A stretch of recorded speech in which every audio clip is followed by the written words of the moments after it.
He's a frequent flyer at this point. We got Mr. Fantastic as well as AJ Rants and Reactions. And last but not least, Darwin McPherson, aka Bruiser. What's going on, gentlemen? How y'all feeling? Can't complain, man. What's going on with everybody? Good stuff. I feel horrible, man. I was supposed to connect with my man Dave this weekend and wasn't able to do it. Wanted to go see Spider Man with him. I ended up going to see it today with the kids, though. Okay. Yeah, buddy.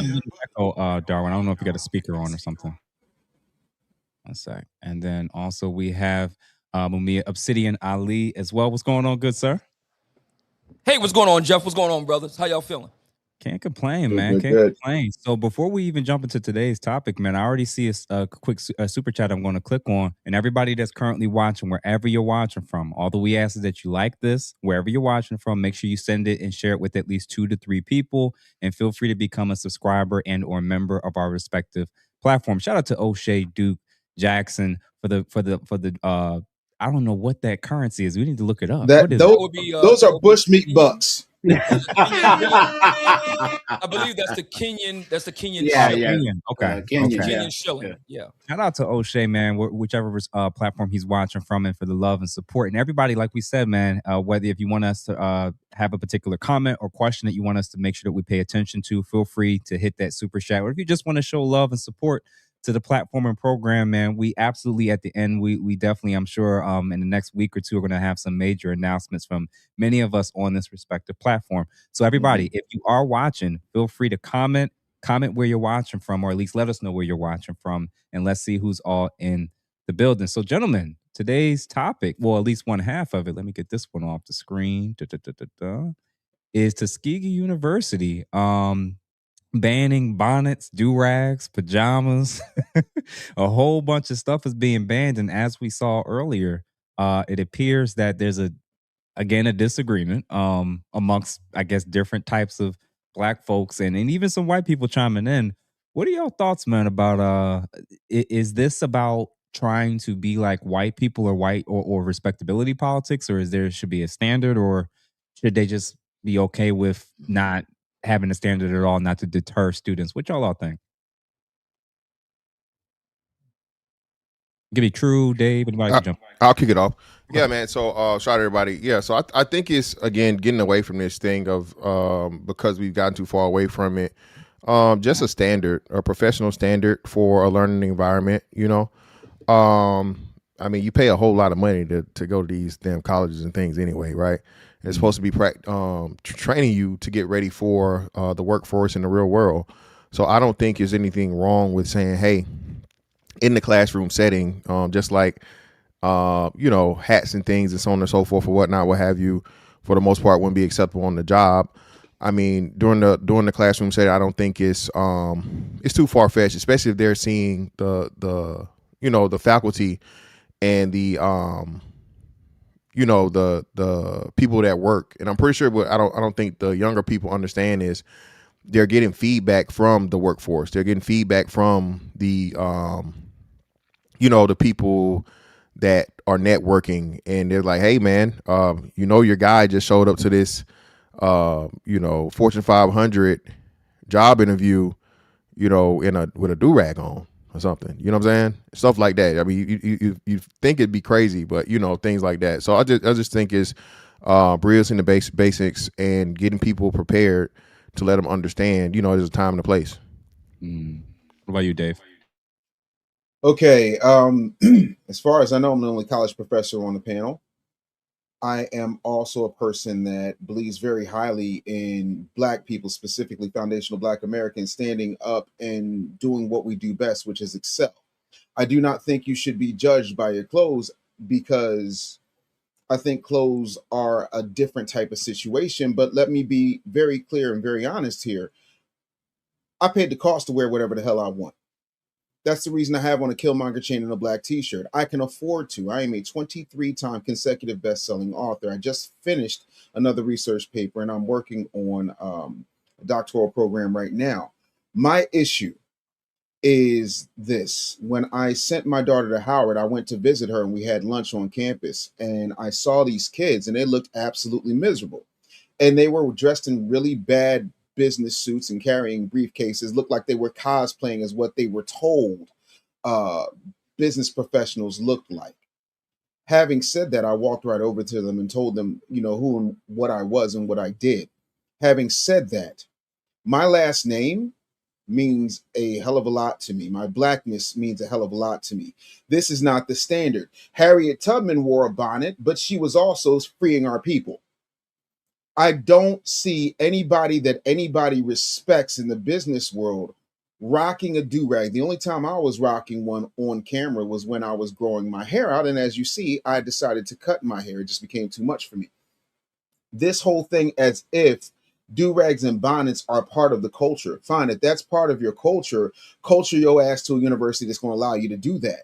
Out here in the real world, too many people are not willing to go out here and suffer and eat ramen noodles for 6 months straight, not go without their cable or their $10 lattes and still be entrepreneurs. If you want to be a worker bee, get your ass in the colony and bow down to whatever the queen tells you to do. And in this case, the queen is Tuskegee, and Tuskegee said, you're not doing that raggedy mess in the name of a prestigious university. You do not have to like the rules, and if you don't like the rules, go make your own. If you're not willing to do what I did in order to wear whatever you want, whenever you want, however you want, then you don't have a leg to stand on, because let's face it, even your tuition is not an escape from that, because let's face it, what 75% of foundational Black American students are on some type of student aid, student loan program, whatever the case may be. So you're borrowing for the education that you want, and then you want to get a job on your terms,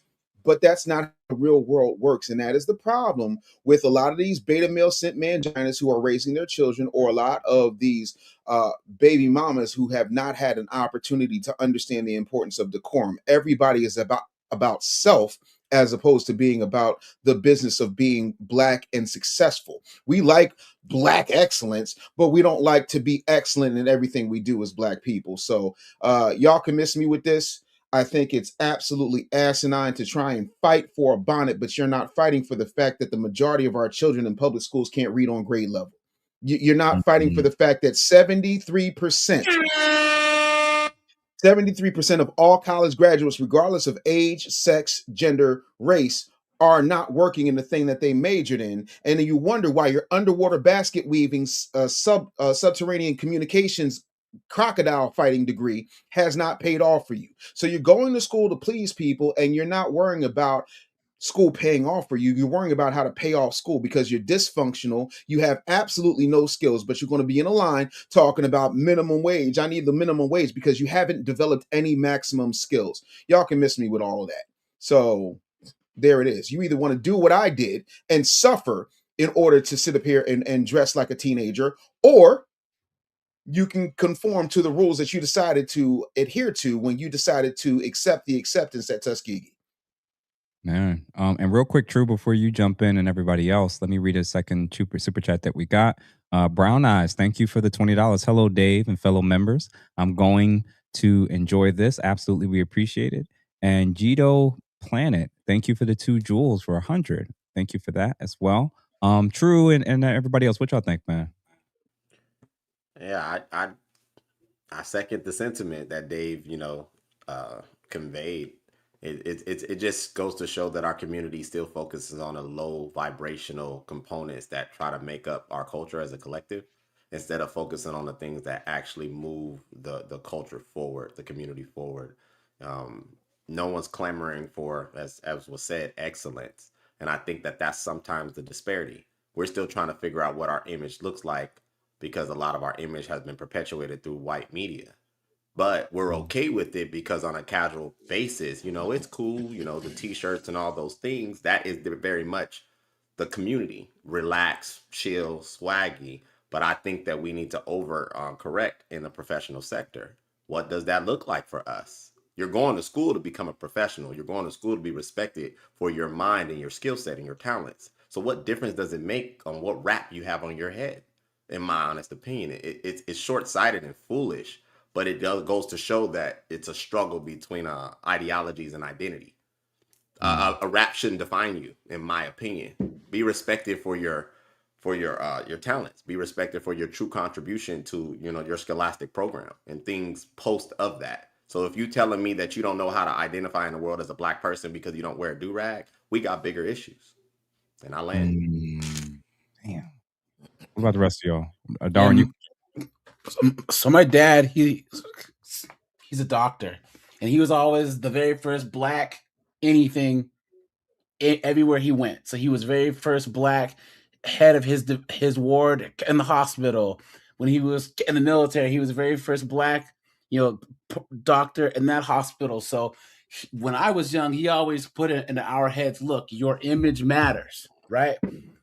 We have enough struggles, but you have to get rid of the ones that you can control, right? So pick your battles and don't add any struggles that you can basically choose to have. So like how you dress, right? You can control that, right? That's one of the things you don't have to add as a struggle to try and dress a certain way that might jeopardize something in your life, right? So that was kind of the mindset he put in me as a professional.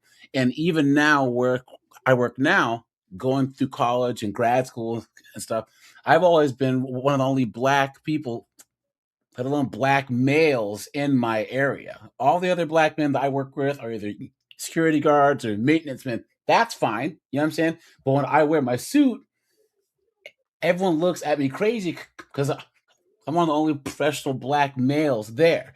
And also, you remember Kevin Samuels, he was big for pushing the fact that image matters. He got a lot of pushback because he was saying, people shouldn't be judged by how we dress, but we are, right? And do you remember for that split second when black men, we were posting ourselves wearing suits and there was a bunch of sisters saying that's misogyny? You guys remember that?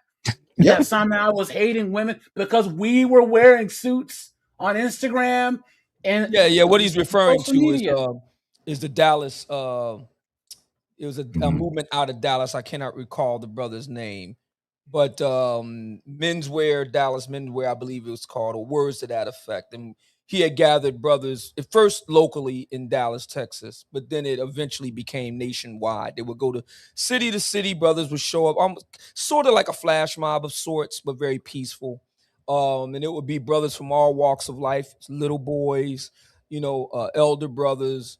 It would run the gamut. They will all get together. Mandy B and some other ladies got together. This is some years back, and they poo-pooed that. And they, Someone has like the a brother said, they tried to say it was a misogynistic move. They There's an also echo. questioned the motives of the brothers doing it. Just because you wear a suit doesn't mean you have money, you have your act together. There have been numerous, I'm very sad to say this, there have been numerous ladies who, since the advent of our long lost brother Kevin Samuels, have attempted to try to poo-poo the actual moves of black men to improve themselves. I mean, just really sit with this for a minute, because this is very important. We are actually attempting to poo-poo black men who are attempting to improve themselves, groom themselves better, be more diligent about their appearance, attempting to better themselves. We talk about the HBCUs. We're talking about Booker T. Washington, who literally founded the Tuskegee Institute, now the university, Tuskegee University. We're going to actually poo-poo black men trying to better themselves. There were actual black women. I don't take any pleasure in saying this. There were actually black women attempting to call our brother Kevin Dusty. How does that even work? Yeah. How does that work? I forgot about Kevin that. was immaculate, man. Whether you agree with him, whether you liked him or not, the brother was immaculate. We should all be so lucky to touch the hem of his garment. And that's how they're going to, there's something, and this isn't a black woman thing, because, with regard to tonight's topic, we all talked about him before. I'm trying to be very generous. Mr. Conscious Lee has attempted to make a similar argument that the do-rag issue is respectability, politics, etc. And he actually had the temerity to invoke W.E.B. Du Bois. I live right down the street from where W.E.B. Du Bois actually taught at the University of Pennsylvania. Let me tell you something, Mr. Consciously. W.E.B. Du Bois, if he were alive today, he would not look favorably on the bonnet and the durag thing. You go back and read the Philadelphia Negro and see what he had to say about low-class black behavior and culture. He did not take a favorable view of that. And if you look at his own person, from his earliest, this is documented. You look at the photographs. When he was a young man, he was suited and booted. He was known for being suited and booted and very meticulous about his appearance. He was known for that all his life. Him, Booker T. Washington, he was another one.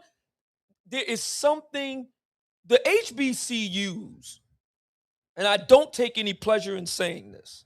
Hold on, sir. HBCUs are a reflection, sad to say, of a serious rot that has taken root in Black American life. I don't like it. I don't feel good about it. I'm not proud of it. Whether you went to a HBCU or not, whether you went to college or not, we all want to see the HBCUs do well. This is not good. Yeah. Yeah. And AJ, go ahead, Megan. Go ahead. I have a coworker who went to Tuskegee.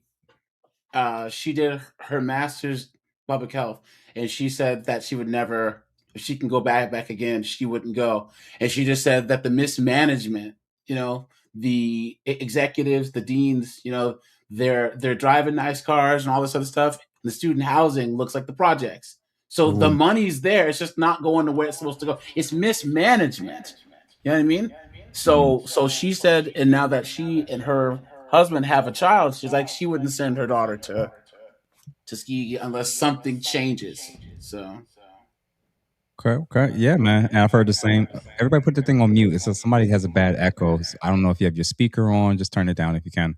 I heard the same thing about Howard, believe it or not. That I know probably 40 to 50 people who went to Howard, all of which are doctors. And I tell you, I heard some horror stories as well when it came to their housing as well. So I think that some of this is, I love what a lot of you guys have said so far. But before Darwin and Mr. Fantastic come back through, let me read some of these super chats. Ghetto Gourmet, thank you for the $20. Stand on how you present or shut the F up. Respectfully, yesterday's price in society is not today's price. 25 zips. Appreciate you. Quarter zips. Yeah, I couldn't tell what that was at first. Quarter zips. There you go. Maverick Overlord. Thank you for the 10 jewels and the thumbs up. Gato or Gito, a planet again for the 10 jewels. Thank you for the gold coin and for that also gold coin. And Draco Bakari, thank you for the $5. If you're going to bring up KS, bring up the fact that he didn't allow you to be on his channel with a bonnet on or lie in bed when on camera. Yeah, that's absolutely true. And before I say anything, I want to hear from the rest of you guys. So Darwin, what you think? So it just sounds like these people that are up in arms about this issue just haven't accepted professionalism, before they become professionals. There's a great deal of people that believe that before you take on a professional role, you need to act it out. You need to represent, embody it before you get there. And you just have a group of people that just haven't accepted that. Also, I would say, I'm going to assume, I can't say as a fact, but a lot of these people probably don't believe that, dressing professional is going to do anything, in terms of racial discrimination and stuff and being able to be looked at or taken serious. They probably seen it time and time again.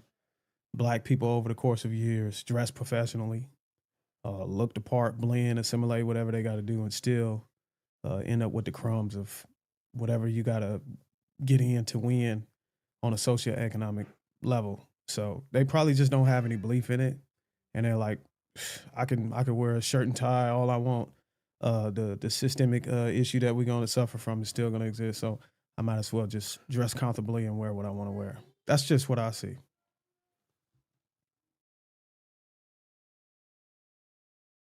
You're muted, Jeff. What I was about to say is I think that we have to start with this conversation about respectability politics and what the people who constantly use that term, what is it that they're actually communicating? When you say black people doing anything that's perceived as an improvement or better is trying to be white, what does that mean? If you're attaching virtue and in class and doing things that maybe present you in a better light, or even a group you're a part of in a better light, if everything positive, everything that could be even just beneficial, anything that's good, that the community is you don't want to change, that's trying to be white. I'm gonna say, like, and I appreciate, Dave, how you, and I think a couple of you, and True, you said the same thing. We have functionally decided that black people don't need to grow or do anything different. That's the conclusion I've come to doing this podcast and stuff for a year now. There actually is no area where black people in mass need to change, adapt, grow, or do anything different, because every time one of these things are pointed out, it's respectability politics and y'all trying to be white. So in y'all worldview, that means us being better is reserved for trying to be adjacent to whiteness. And because we don't want to be white, we don't need to change or improve anything as black people. We can show up and present. And I agree with what Darwin said. This starts with what's his name? Delano Squires, when he said the vanishing black family. I was reading his chapter 4 or 5, and he said a quote that I realized is so relevant to what we're discussing tonight. He said, they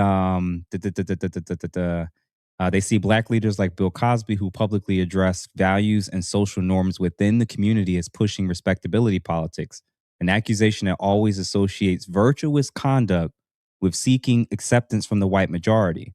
The preoccupation with the thoughts, words, and deeds of white people is common amongst modern aristocrats, in large part because they believe that whites are both the cause and cure for the negative and social outcomes in Black America. So, in other words, what he's saying is, you're not actually allowed, when you're behind a microphone, to say anything. You're not supposed to have a standard. This is no different than black men and what they're going through with dealing with some black women. You're told to just accept things as is, but unfortunately, the real world don't work like that. I think the guys that we played earlier in the clip that was talking about you're scaring them off, or you're going to lose them, or you know, it should just be about whether or not they're showing up or not. These men are socially and emotionally stunted because they're infantilizing grown-ass adults. And what's the number one thing that college is supposed to do when it comes to preparing you for the real world? It's that. It's supposed to prepare you. And these are the same groups of people that talk about respectability politics, but you're seeking a degree. You're talking about respectability politics, but you're seeking a degree to use in capitalism, to work for a system. Yeah, it's. I don't know. Well, I was saying, Jeff, that it's war, right? Working, being out here, especially as black men, we're in a fight, right? We are. And by them vandalizing, especially young black men, and saying that you can wear durags and stuff, wear them at home, fine, but wear them in your job or anywhere else. It's like you have a fighter who you're sending out to the ring and you're not teaching them how to fight.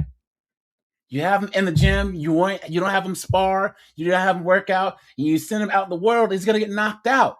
We have to prepare, especially young black men, and say, look, this is the game. You know what I'm saying? If you're going to choose to work in corporate America or whatever, this is what the rules are. You don't got to like them. If you want to change them, maybe get to one day where you're a lawyer, start your own firm. Let dudes wear do-rags in your own firm. You know what I'm saying? Especially when you're starting out. When you're 24, 25, you just graduate, you can't go to some job and tell them what you gonna do. But when you're older, when you're like Dave and you're accomplished, you can do whatever the hell you want to do. But my issue is now we have these young people who feel like You can't tell me anything, and I'm going to go everywhere and tell them what I'm going to do, and then wonder why they're not successful. Yeah, I think that's the biggest problem too. I think it's a generational aspect, especially when we're talking about Gen Z and Gen Alpha, as to where they've been told. I think they call it time something. It's a time disease, a being on time disease they got now, or something that they claim. Time blindness. Yeah, time. There we go. Time blindness, and being on time is whiteness, and the rules are whiteness, and Jeff, like you said, all this stuff is whiteness, and it's just like, bro, what about just order, discipline, and just common sense things being the right way? And I just think this latest generation, man, they don't want to work hard. Everybody wants to go to Streamer University. That's the university they really want to go to. You know what I'm saying? They don't want to be at Tuskegee. They don't want to be at Howard. They don't want to be at Harvard. They want to be in Kai Cenat's motherfucking dorm doing whatever, right? Making easy money. And it's just like you said, that's the worst part of it, man. And I despise this so much as to where, like you said, Jeff, according to the black community, we're perfect, right? And if we're any imperfection that we have is because of the white man. But if we want to make the imperfections, well, now we're trying to be the white man, which is a conundrum and an oxymoron you can never get out of, right? It's just a never ending cycle. So it's just so many things, man. And I think this is why I say, man, I really hate when people push the whole white supremacy thing and so on and so forth, when there's nothing that a white man can stop me from doing in this country, bro, in the world, actually, right? Nothing whatsoever. Like, I'm living proof of it. Like, so I operated and was successful in the most whitest institution of them all. Okay, the United States military. So if I can make it up out of there, you can definitely figure it out in college.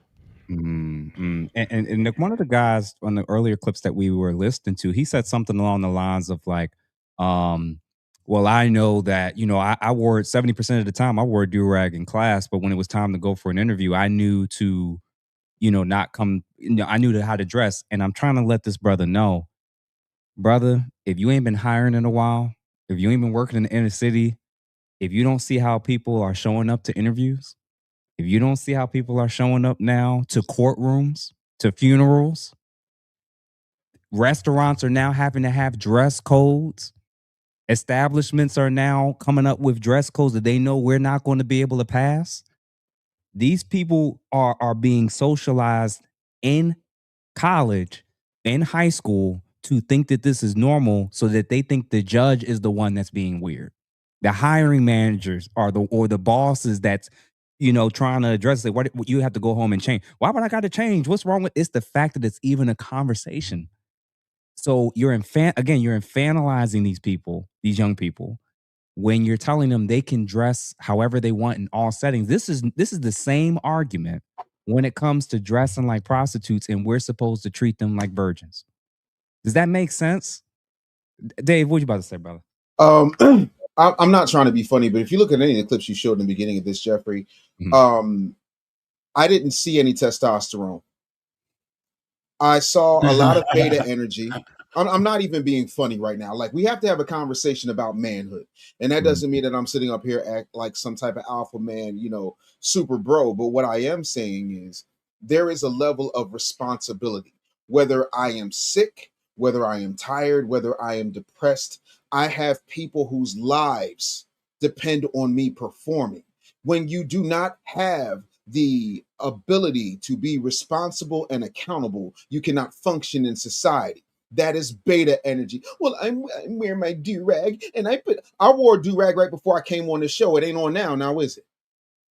The other part of that is I dress how I want to dress when I want to dress, but I understand the rooms that I'm in when I'm going in there. When I got my first Forbes article, I wasn't wearing a t-shirt. When I was an Entrepreneur magazine, I wasn't wearing a t-shirt, because I respect where I was. When I met 4 presidents, I wasn't wearing a t-shirt. I am sick and tired of people acting like low-level thinking, low vibrational thinking, this love and hip hop, Andy Cohen, loving basketball, love is blind, pop the balloon BS is going to carry you Negroes. And it's not. And that's why nobody takes a lot of us seriously, because the ones of us who sit up here, even Malcolm said this, it'll get to a point where good people are made to look evil and evil people are made to look good. We start shooting for ratchetry. Y'all sat up there and y'all platform people who don't make any sense. When Sydney Star destroyed Chingy's career, we ain't say nothing. Now Sydney Star is out here plugging little boys, allegedly. It's beta male energy. It is crazy town, and you have let the Joker run Arkham Asylum, and you're now mad at Batman for putting him back? Like, your thinking is off. The other part of that is none of these people have ever signed the front of a check.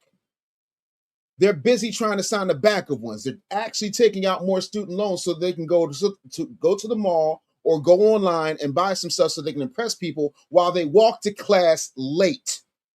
People know if you come to my class late, you're gonna be. I'm. What's my man? Close the doors. Close the door. Lock the doors. Lock the doors. I'm not playing that. You want to know why? My grandfather had a 6th grade education. He had 7 children. Each one of them, with the exception of my aunt, who worked for the state and retired in a big old house in Orlando, have at least a master's degree, if not a doctorate. My mother went to an HBCU. She went to Cheney University, and she got her graduate degree from the University of Pennsylvania. So you got HBCUs, Ivy Leagues. My uncle was a teacher at MIT, was one of the team that invented the Jumbotron.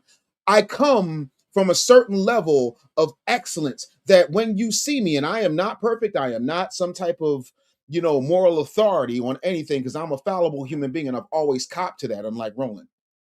The difference is these people out here think that it's okay to just do whatever they want to do with absolutely no consequences. That is not how the world works. And by the way, I am so tired of Black people talking about white supremacy. Jeff, do me a favor. You're a clinician. From your interaction with me, can you tell me the white man who's supreme over me? I haven't found one yet. Other than what about Darwin? Is there a white man supreme over Darwin? Fantastic, nah, true, Mamiya. What about you, Jeff? Did you find the white man that's holding you back? Nah. Because I'm dyslexic, I got dyscalculia, I got a speech impediment, and I speak all over the world. I'm trying to understand why people who have none of my issues can't get their ass to class and do what they signed up to do. That is beta. And campaigning for the lowest level will get you beneath where you're trying to go. But don't mind my listen to me.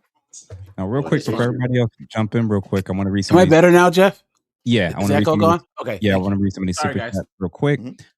David Dixon, thank you for the 1999 as a Tuskegee University alumni, class of 2018. Shout out to this brother, man, an engineer. Electrical engineer at that. I can tell you a dress code already was in effect, specifically for class. It had to get really bad for our president to come out and make this code. Wow. True, what was you about to say to this? Just to kind of segue from what Dave was sharing, yeah, I think the collective is not, the white man has not been the issue, not for a long time, in my opinion. I think what we're witnessing now is those of us who choose to raise the standard demands the standard.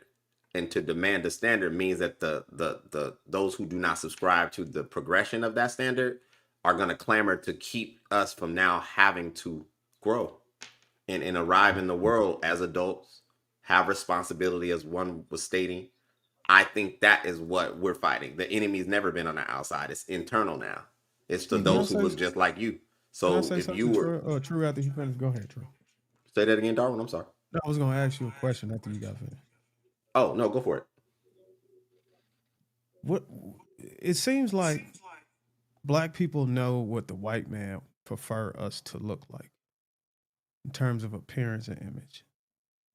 And I think when Black people completely rebel against it, I think that little bit of rebellion gives them the sense of freedom, as if they're still fighting a war on conforming to, the chains of slavery or whatever. Just some type of resistance give them a sense of satisfaction that, hey, look, I'm still in this fight. I'm not going to do it. I think that's where that comes from. I can't pinpoint anything else. I do know, I think it's all safe to say that we all can look at all of us on this panel right now. And if a white man came in here and chose, would he prefer, what would you prefer a Black man to look like as far as image and appearance? He probably would say Ali, right? Mm-hmm. And if we asked him, who would you not want him to look like? no shade to you, Jeff. You look more hood than anybody today, Hey. ironically. So we do know there is an image that Mhm. some may call the white master wants the black man to look like, and it might be just because of his own insecurity, and he feels safe whenever we do look more like Ali. That's subjective. That's a loophole argument, but I think that again, that little bit of rebellion that black people are able to get gives them a sense of satisfaction that I'm free from the chains because I'm not acquiescing to the appearance and the image that you want to portray me to be. That's But just what I'm it's starting to see. you may be onto something. I think it's still juvenile. I think that's like your child Mm. living in your house and not taking out the trash and then feeling like they have a standard of sorts while I'm sustaining you. So you are Mhm. rocking a do-rag and you're being combative with your little petition of sort, but then you still want white dollars, you want white respect from a, corporate perspective, you want to drive white vehicles, whatever, it's laughable. I don't disagree with you though. I do think that we still have a lot of black people who do not choose to grow up, and that's why I'm saying I think the battle is maybe on two sides. Maybe it is I the agree with you. I think rebellious. it's an immature boycott, if none Well, of my issue if anything. is that let's just say Darwin has a law firm, and then some white dude has a law firm. There's some of us who will dress up for the white man's firm, but then see that Darwin owns it, and then not dress up because we don't hold each other to that high standard. We see, oh, this is black owned, so so we don't have to do said standard because it's us. And that's harmful too, because how are we supposed to compete as business owners, as CEOs or whatever, if we can't hold our employees, especially those of us who want to employ people who look like us, have that same standard? If a client comes into the firm, right, that Darwin owns, he wants to say, look, everyone's professional, everyone's dressed good in the same way that Steve over there does it, right? But then you'll have people who'll be like, oh, Darwin, man, what's up with that? You make me, you'll take my do-rag off. It's like, yes, I am. You know what I'm saying? I'm trying to make money over here. You know what? I'm glad he brought that up because I think that sounds like what they did to Kevin Hart on Soul Plane, right? How all the black people saw that. Oh, that's a nigga. You know, we just gonna go in here with the original shenanigans, right? Yo, but Darwin and AJ, what y'all revealed, now that I think about it, what y'all revealed is we have such a lowered bar of expectations for our own. Not meaning the people on the panel, but you get the people who are constantly having this argument that this is why you think anything better than what we're currently doing is white. I was like, that is the ultimate form of white supremacy to me. Is that you have a view of low expectations in all areas when they you don't now. I don't know if y'all peeped. One or two states they're trying to see if they can pass African American vernacular as a curriculum. California. California is Yeah. the first state that's Yep. trying to pass it where they can write. Darwin, I think that's you with your speaker. What was I about to say? They're trying to pass it so that it could dumb down the expectations, so these students can get away with writing and using slang all throughout. I'm like, this is not going to help you in a bunch of different domains and spaces. So it's that they're lowering the bar of expectations when it comes to black people, and it's setting us up for sabotage in the future. Jeff, real quick, I want to make a point. Of course, it's happening in California. You're talking about the governor of California, and when he was running, he said he was going to lower the homelessness. Then, when he started doing his soft launch campaign for the presidency of the United States, he sat down with yet another beta and said, I'm not trying to impress you. I'm trying to impress upon you. I'm like you. I'm a 960 SAT guy. He automatically came off like black people's standard is stupidity, ignorance, and an inability to be well read, well educated, well spoken. That in and of itself tells you absolutely everything. You will know the tree from the fruit that it bears. This is what happens. You got these white liberals all over the place playing in our face. Look at every single densely populated black area and go look at their test scores. I'm talking about in public schools, whether that's Atlanta, Georgia, Philadelphia, Pennsylvania, Baltimore, Maryland. I could do this all day. LA, the only place that is the exception to that rule is San Francisco and Fresno. So when you look at Gavin Newsom's state, this is exactly what they're talking about. Now, if you want to talk about something that is bigoted, that's what that is. Is it white supremacist? No, but it is racist as hell. But we tolerate it, but we're up in arms about durags. Make it make sense to me.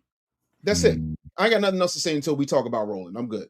I just don't know, like, why that would be the hill that you want to die on. You got all these things to worry about, and you're gonna seriously fall on that sword. It doesn't make any sense, guys. I've never had to do-rag. My dad was very like, yo, you gotta have a certain look. So this is kind of alien to me, but I think the point about the AAVE, back to that, we're old enough to remember it in the 90s when they tried to do the Bonnets thing. They've tried this already. Why is it that foreigners come here and they have to do ESL? They have to learn correct English, but they're going to take the only kids in the school who don't have to learn it are black kids. And if that doesn't tell you all you need to know for these California politics, and that doesn't sum up everything that white liberals think about black people. And I quote that idiotic New York governor. You remember? Their black kids don't even know what computers are. Oh yeah, what was her name? Was it Hochul? Hochul, yeah. Yeah. Kathy Hochul. Kathy Hochul, yeah. Art for Papers, $9.99. Tuskegee Business Class, 0910. Required ties, banned polos. Zuckerberg and fellow billionaires skip suits entirely. Professionalism is usually pitted against black attire, even hairstyles. And this what is black attire? So again, it has like in my head. Whose thing is still up? My bad. I think I don't know why it's me. I think it's me, but I clicked my thing. I don't know what's going on. I think you're fine. Yeah, but here's the issue. You can't have it both ways. You cannot have it both ways. You cannot say on one hand, I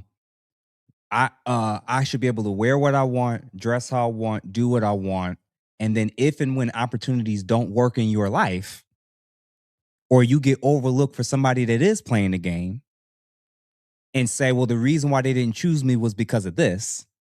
And then number two, if the system is what you all claim it is, put yourself in a position to be able to do exactly what Dave Zuckerberg and all these other individuals you're referencing are talking about.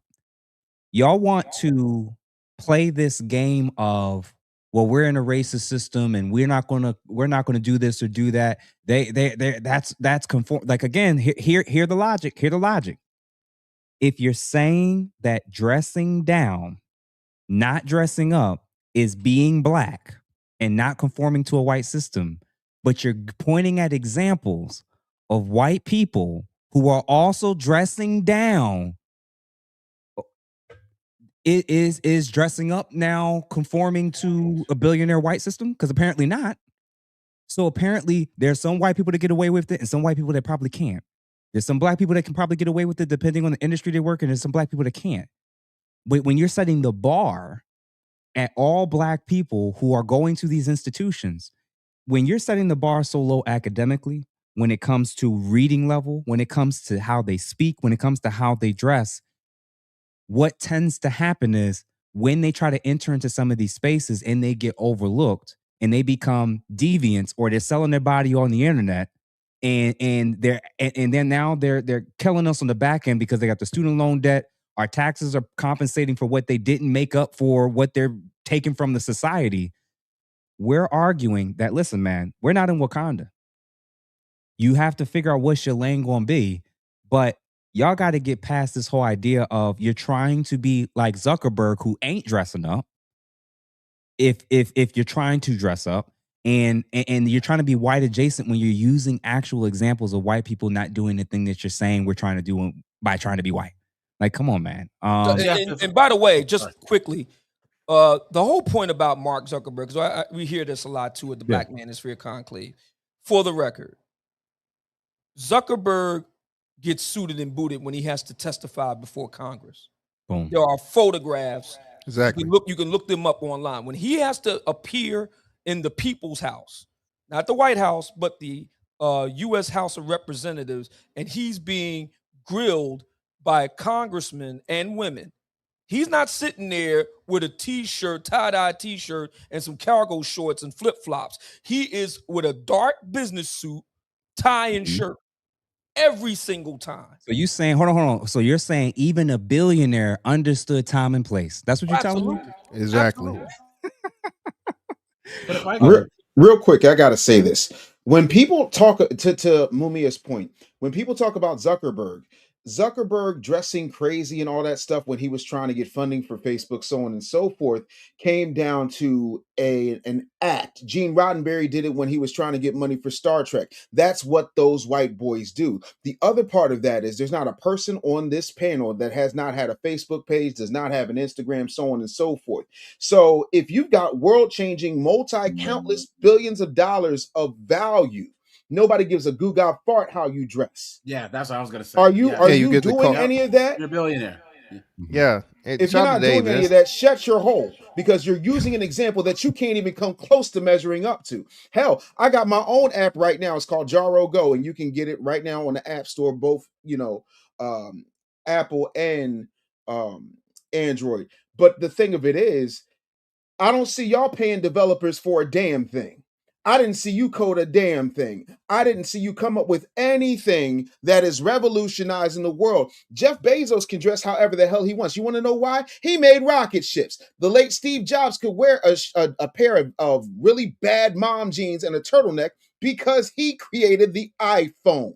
What are you creating other than nonsensical memes on TikTok and stupid ass dances and beta male arguments about durags? This is what we're dealing with. These are the people who are going to bury us when we're old. I'm not impressed, respectfully. And exactly to Obsidian's point, man, like even the very people they're going to use, we're going to find them in certain settings and certain venues wearing suits. So they figured out time and place when it's effectual. And again, if you're black in a racist system and you're trying to put yourself in a position to be taken seriously, there are certain industries where they're more lax when it comes to tattoos, when it comes to, and again, me working in mental health, I saw it, I saw the different way. I even saw the shift of how I was being treated when I decided to cut my locks off. Now I could try to go against the grain and try, but I saw the night and day difference. And so, and again, it's still a personal choice to me, but I think we got to start rooting our blackness strictly along the lines of whether or not whether or not you're allowed to sag your pants, whether or not you wear something that you sleep in. It's supposed to be a protective style to help your hair stay looking nice, so that it looks nice when you come out in public. And we don't get to see the hair because you still, man. High Vibe 01. What we got? Thank Temple University alumni here. Thank you for the $20. The issue is poor housing. Students are being put up in hotels. TU or Temple University costs Tuskegee. Oh, that's Tuskegee. Okay, 1 second, because it's still Tuskegee University's $30K a year. Students are saying there is no durag bonnet issue. The admin is throwing students under the bus to protect their image. Listen, I don't against this. I hate to break it to you, but if you've been anywhere near HBCU in the last 5 years, this is not unusual. I saw this as a problem at PWIs. So, and seeing what we're seeing in a lot of the schools on the lower levels, I wouldn't be shocked about this. And again, there was another alumni who said the exact opposite. But appreciate you for the $20 support nonetheless. Mike Trimmer, thank you for the $199. None of this will ever change until the black community comes together as a whole and denounce ignorance and low-level behavior. That's not happening, brother. That's not happening, brother. There will never be a whole anything. If they couldn't do it during Martin's time, they couldn't do it during Malcolm's time. They had the gambit of options of who to get behind, and about 20% picked which person they was going to get behind, and that was it. So at this point, I'm in the camp of there's going to be a percentage that's going to get their wake up call. There's going to be a percentage that takes advantage of the opportunities of being an American or just being here. It starts at home with language as simple as words like ask or ask. The ratio is clear. For every 1 KS, there's 100 Glocktaviuses who are having more kids. Oh shit. Oh man. Thank you, sir, for the support for the 199. Who else we got? Tequila Sippa. I got hired in a German company wearing a do-rag and exposed tattoos on both arms. They pay me $34 an hour. My work ethic, King's English, and excellency is what they bought into when it comes to me. And kudos to you, brother, but you is not everybody. Yeah. And Yep. number two, and this is the scary part. You see how he emphasized his work ethic? You see where his bar was at the work ethic. His line was at King's English. His line was at quote unquote excellency in terms of whatever that looks like. You do know there's black people that would say those very things you listed off is trying to be white adjacent. White. Just especially King's English. Just because you drew the well, I wear a do-rag and I got tattoos. Okay, but there's every metric that you're listing off of why you got hired. There's a black person that's going to complain and saying we shouldn't even have to do all that. And that's the point we're making. That you have the standard for the work ethic. I've had to let black people go because they forgot that you're not allowed to fall asleep at work. I've had to let people go because they forgot you had to show up to work. Or that you can't just wear what you want. Come on now, like what brother. Kudos. He probably the maintenance man in the basement. That's probably no. There's a bunch. Listen. Not for $34 an hour. No, you could be an IT and wear a lot of what you want, but you have to be not for $34 an hour. No damn maintenance. Well, IT in the basement. The technicians down there that come fix shit when the shit break. Oh man, Shane Michael Talks, 1999. Appreciate the contact, Philly. I was just saying I can't catch a live, and now I caught one. You brothers and everybody, I got 800 people concurrently watching. So if you all do something very simple, make sure you like this. Make sure you're subscribed and supporting all the men that you see on this platform. And last but not least, make sure y'all share it with at least 2 to 3 people. Caught one. You brothers keep having these conversations. Grown folks only. # and still. And then the last few, Ghetto Gourmet. Thank you for the $20. Respectfully, what happens is often that our influencers have no clue about the principles of influence and persuasion. Dr. What is that? Ciodini and Dr. Lombardo. I need to look those people up. I'm not sure who that is. But thank you, sir, for the $2 for sure. Gito or Gato Planet, thank you for the 2 jewels and 100 as well. Construct Icon, thank you for the 199. Let's Grow Like Groot from the Root Black Men for sure. 26 Social Butterfly, thank you for the 10 jewels. Hiding. Lincoln Ward, thank you for the 5. If your child is in college and not versatile enough to meet a simple dress requirement, you failed as a parent. Damn. And I'll even argue this. If the first time you're hearing this is in college, that is a reflection of poor parenting and preparing your child for the real world. Now, again, if your expectations is that your child is not going to make it outside of the, 20-minute radius from the house, especially if they live in an urban setting, that's cool, I think. But if you're planning on your child going on, like the drawback of HBCUs, and I've been to some, and I won't name particular ones. Some of them that are a drawback is the ones that do not emphasize what we're talking about tonight. They're not preparing many of their students for the real world, because when these students leave, the most black people who are going to be the most tolerant of you being able to wear whatever you want and come in and however you want is in that space. By the time you leave that space of all that infantilization and coddling, I'll phrase it this way. I've had people from Lincoln University that applied. I had white coworkers around me, and we all had to look at 20 to 30 resumes at a time. And I have heard them say, and I came to the conclusion as well, when it comes to mental health, we will not be even calling or interviewing anyone from Lincoln University, based off of how the interviews went and based off of how they presented themselves. Whole university gone. Don't care about masters and whatever. It's clear they're not preparing y'all to be ready on day one in terms of what professionalism is and looks like. We decided as a team, both individually and collectively, we don't hire from Lincoln University. Not for this particular. Now, unless it's a bachelor's level, if they got an associate's, we'll consider it because the expectation of what we're looking for from people who's handling people's mental health and being a representation of the agency and company. No. I'm telling you that. And I'm telling you that on the other side, as a hiring manager, they would. You know what's Yeah, go ahead, question. you know what's wild, Jeff? As we were talking, you know what the security guards wear at the fashion houses out here in California, and most of them, if not all of them, are black. What? They wear a suit and Suits. tie.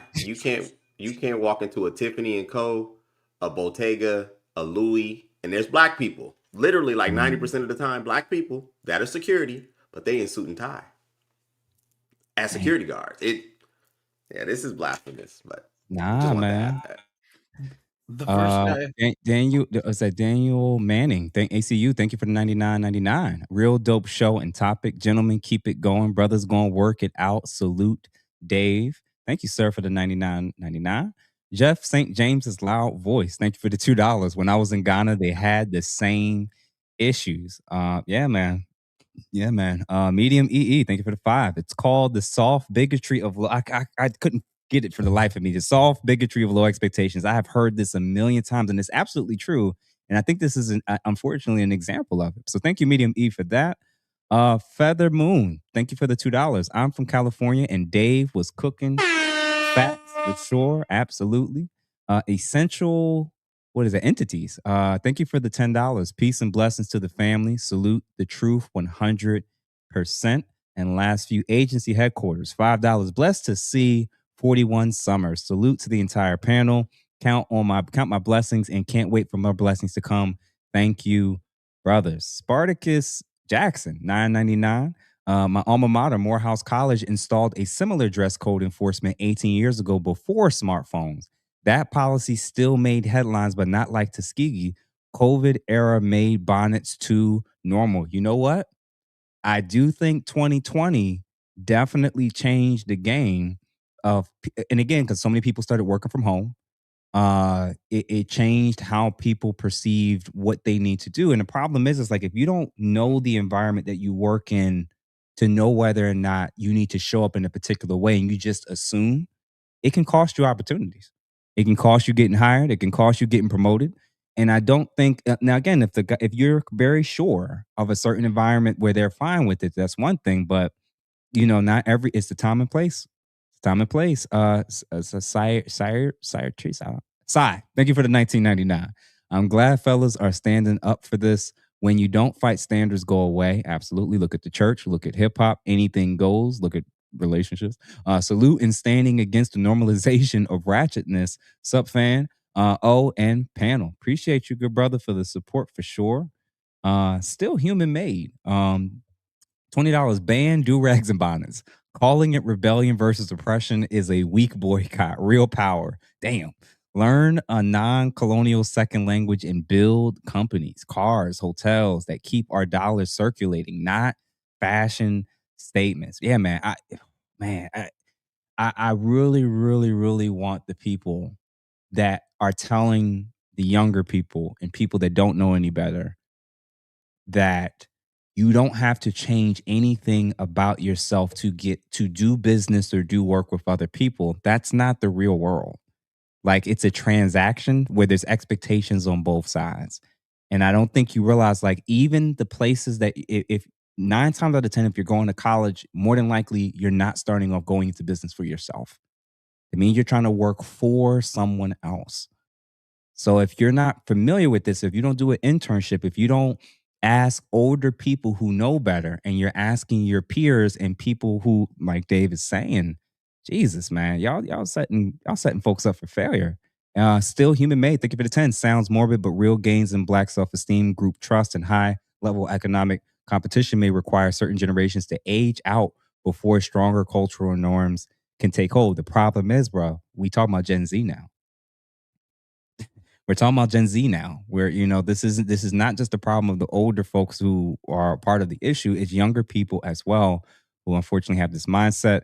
Trackstar, thank you for the $10. Please talk about sagging pants too, man. I still see grown men sagging their pants. It's so embarrassing. I tell the cleaners, when you do it, Then when you do it, they see me as doing it too, and I'm a lead avionics engineer. Damn.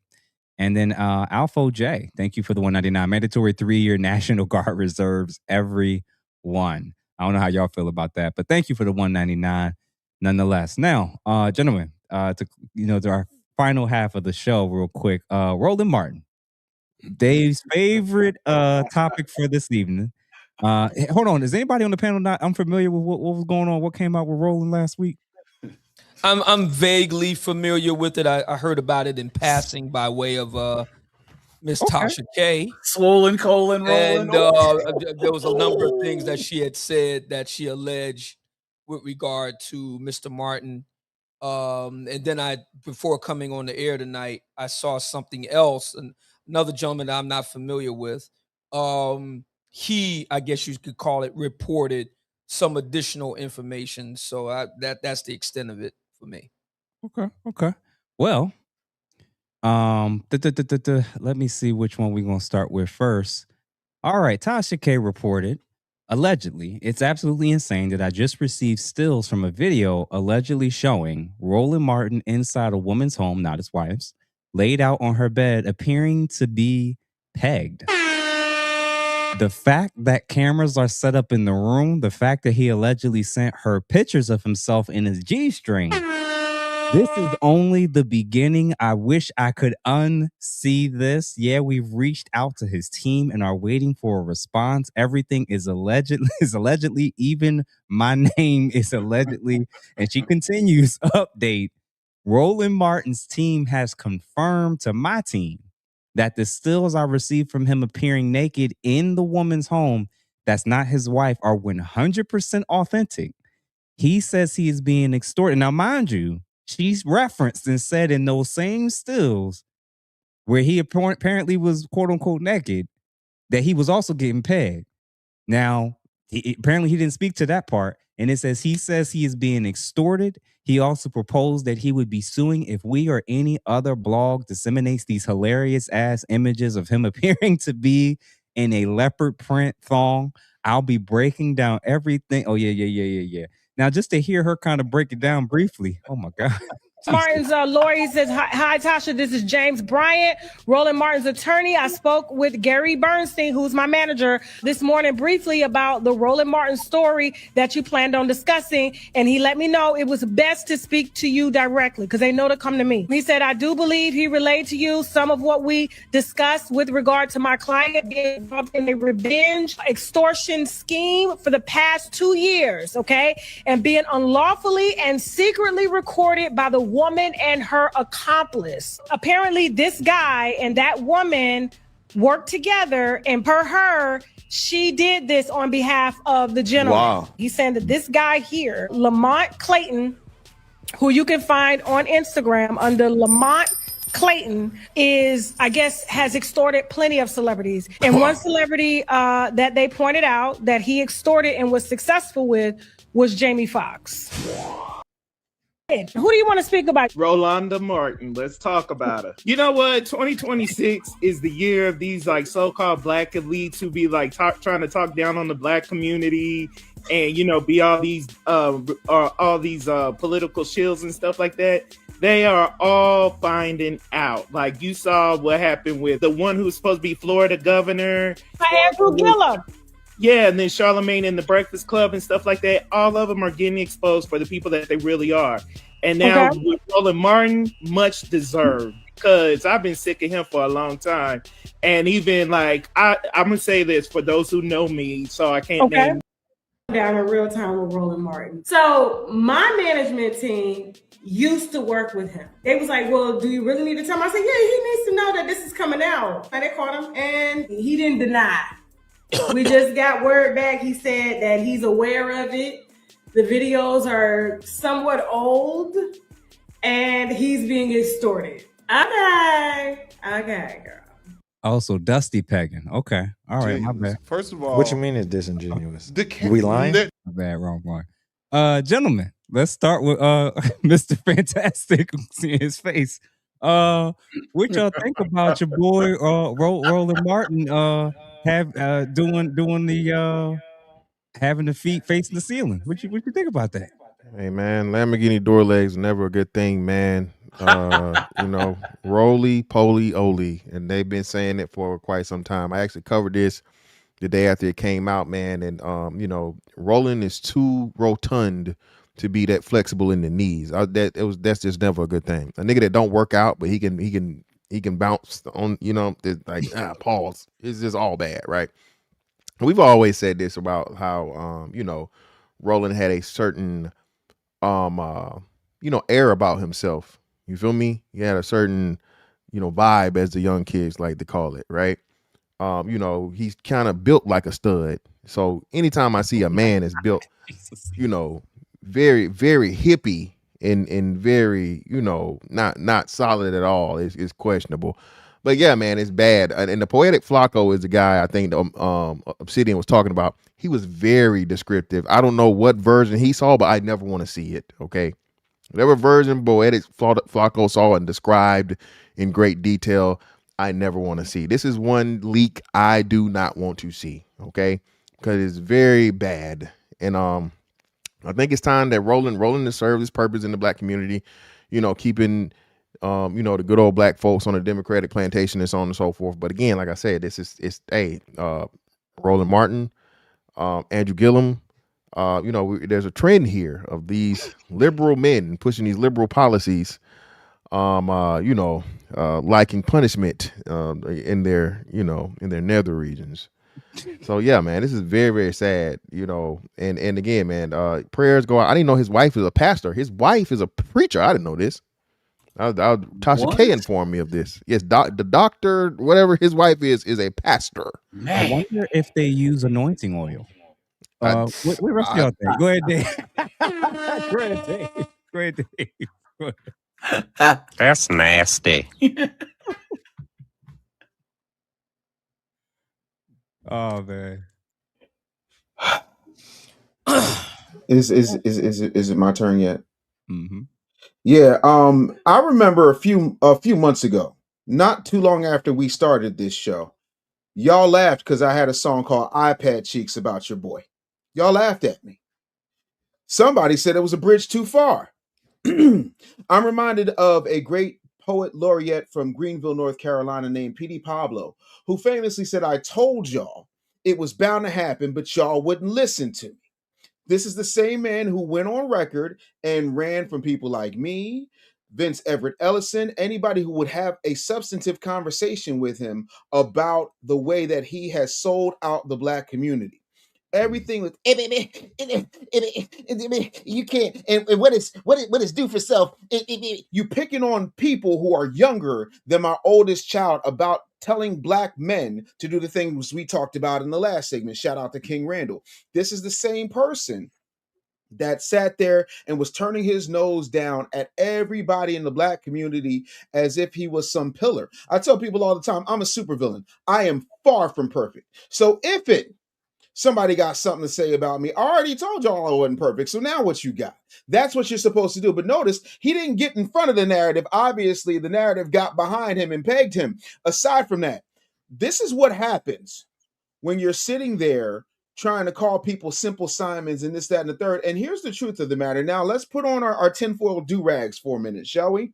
Could it be that the second that Roland Martin stopped towing the Democratic National Committee's talking points, and the Democratic National Committee's bankrupt at this point, literally, because I mean they blew $1 billion some odd in 107 days. Shouts out to you, Kamala.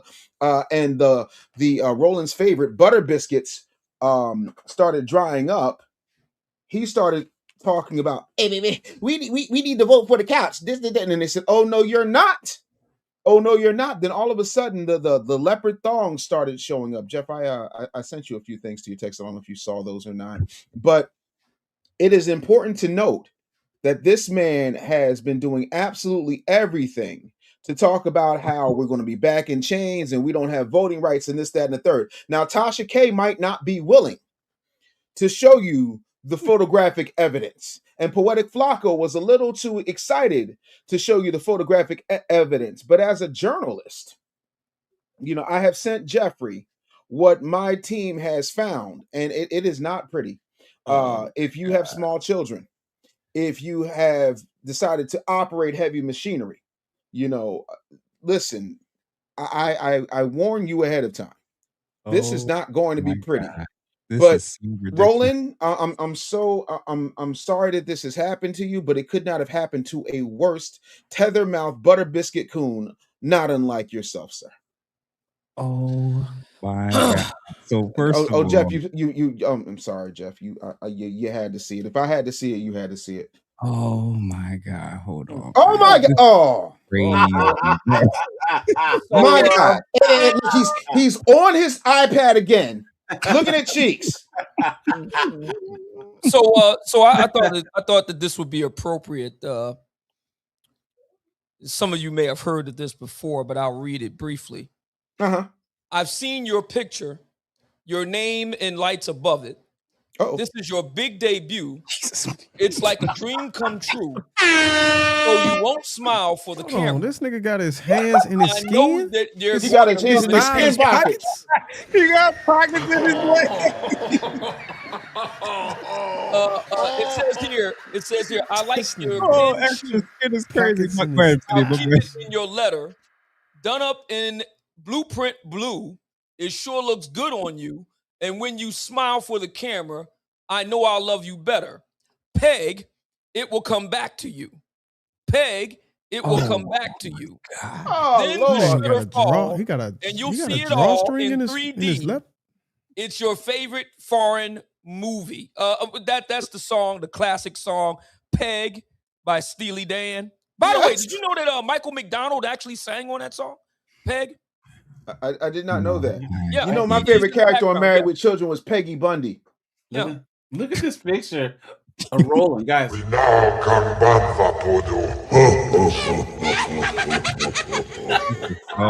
He's speaking his native Huttese. He's a Haitian Hut. I didn't even know that. No, Haitian Hut is crazy work. Crazy work. True. I had to do. Darwin, man. Tell what's going on, man. What y'all think, man? My God. I'm just here for the show, First bro. of all, I know these is AI, right? He said, I'm just here so I don't get fined. We can neither confirm nor deny that these pictures are authentic. They came anonymously through cover of night. As soon as I got them, I sent them over to Jeff as a responsible journalist. So these may or may not be true. Parental discretion is advised. So y'all ain't surprised that he's participating in this particular activity, right? No, because he got busted looking at man cheeks on his live stream. Was it last year or the year before? He was watching cheeks on his 2024. iPad. Yeah, 2024. And then he's trying to, what happened was it was one of my, no. Come on, man. Come on. Dar, what you think about this situation and him not denying, his team not denying the accuracy of it being him in these still shots? Would you mean the Peg thing? Stealing Dan? I was curious as how that worked. Like, does his team get the approval to confirm and deny by him? Or do they just like, yeah, that's him? I'll never see Steely Dan in the same light after this. Oh my God. I will tell you this. I think we ruin every chance of getting Roland on to the men's table now. First of all, you have to be a man to be on the men's table. Shots fired. Damn.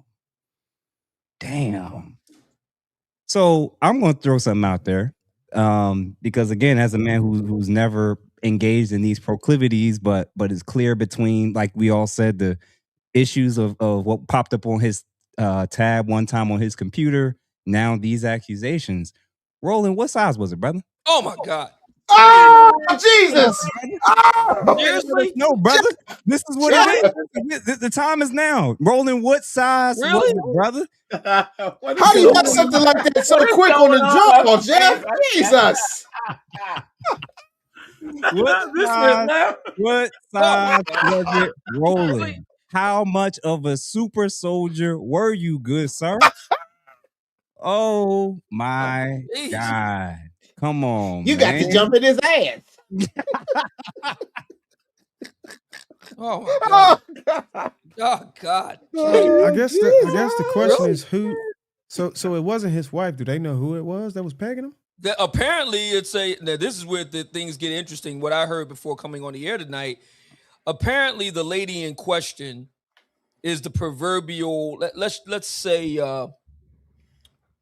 lady from the urban sections of the community, if you will. let's put it that way. Oh Jesus. Oh God. It would appear that he has a predilection for that, for taking a walk on the wild side, if you will. Man. So what Darwin said, and who else? Mr. Fantastic said it earlier. There is now a pattern on the left. There is a pattern amongst liberal men. And maybe there's a reason why they're the first ones to jump up and talk about a one sexual past don't matter. Yeah. I'm starting to realize now why it's the same groups of men who always got something to say when it comes to you can't judge people for their past. You can't judge people for what they were doing in the before. A real man wouldn't factor that in. Of course you wouldn't. Oh God, Jeff. Come on, of course you wouldn't. Jeff. Come on, man. Jeff, please. Hey, but this of course the past don't matter, Roland. Apparently. So yeah, man. Last week though, all these dudes, he had the vote like a black woman shirt. And he's talking about all these male feminist dudes are all perverts. All of them coming together, ain't it? All of them, man. Oh man, you see them on these platforms with some of their girlfriends or wives. You finding out these scandals, the different things. Oh man, There's somebody else that's stepping into the fold that I'm kind of disappointed too. And I don't know if I don't know if Roland got a hold of him, but Mark Lamont Hill? Oh man. Okay. Hold on. And I want to set the stage for this correctly. Oh Lord. Because of course I definitely disagree with Dr. Mark Lamont Hill on certain things for sure. But I want us to be very, very careful because it's one thing to make fun of the man, meaning Roland, and it's another thing with whatever it is that people. Because I have read comments. Oh, let me guess, you got him scheduled to be on. No, I don't. No, I don't.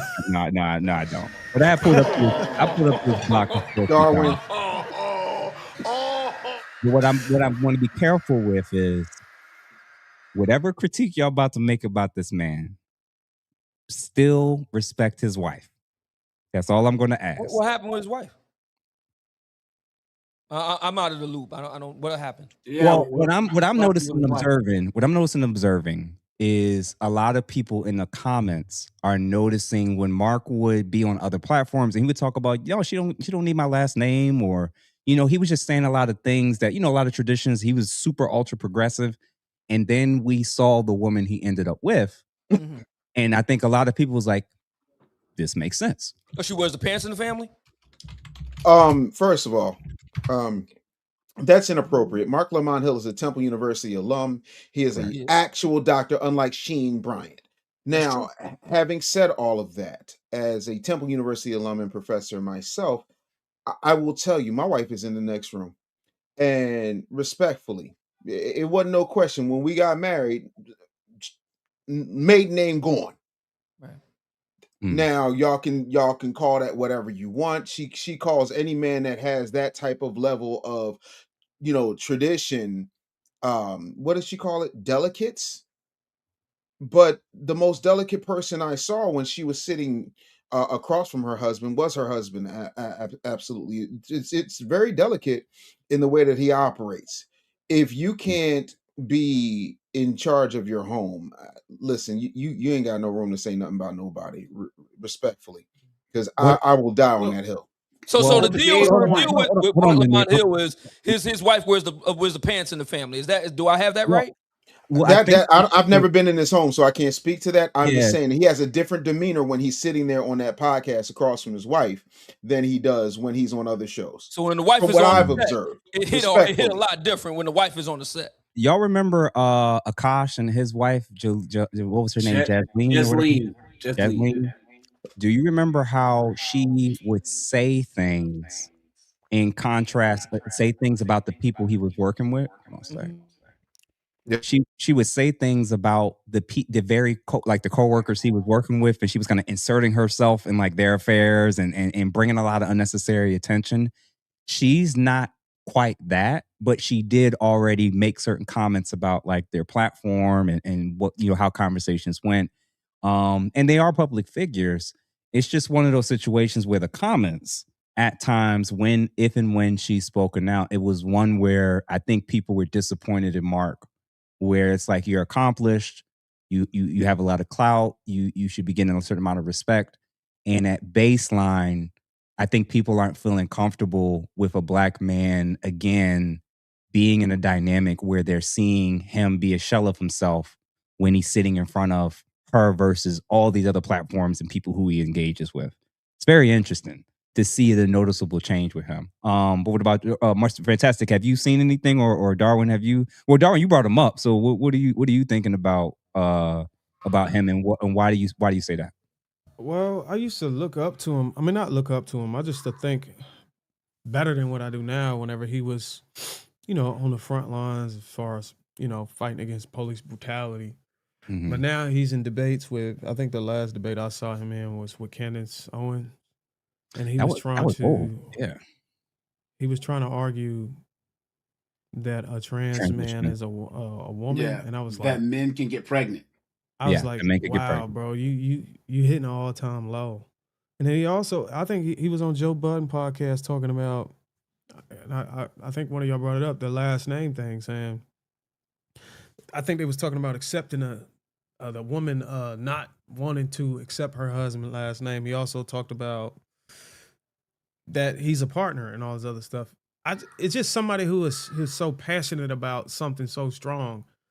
Just to see him fall back is almost like you can detect when these people are kind of bought out by these politicians because their demeanor, their angles start to drastically change. Just so much contrast between it over a course of years. It just made me wonder. Like, I mean, I think I had Dave on my channel one time was telling me how they will fund a lot of these creators, a lot of these people that come out here and speak to I think it's to drive votes, right?